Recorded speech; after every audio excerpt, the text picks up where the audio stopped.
बुलड़ी शाह करीम बरसां दे जादो लगारी 70 मोरी लग मैनपुरी गुटके जो कारखानो हैदराबाद पुलिस जी एएसपी अलीना राजपर बरामद कयो आहे। पुलिस मुक़ाबले में मंशियात फ़रोशन ऐं पुलिस विच में फायरिंग जी ॾे वठि थी ऐं अहलकारनि खे यरग़माल बनायो, जंहिं ते डीआईजी हैदराबाद 5 ज़िलनि जी पुलिस वठी सरज़मीन ते पहुतो। ड्रग्स का ये डॉन है अकबर लगारी उर्फ टुंडा।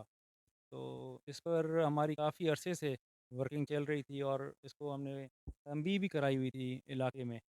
और रात को हमने जब रेड किया तो इन्होंने पुलिस चूँकि शुरू में बहुत कम थी और उसमें हालांकि हमारी एएसपी भी थी और लेडी ऑफिसर थी जो है इन्होंने पथराव किया और काफ़ी पुलिस को चोटें लगीं, लेकिन वो अपनी पोजीशन पे डटे रहे। इतने में टंडू मोहम्मद खान पुलिस भी पहुंच गई और अभी आपके सामने है कितनी रिकवरी यहाँ से निकली है। ये सारा जहर है जिसको बेचकर इन्होंने ये सारे महल बनाए हैं।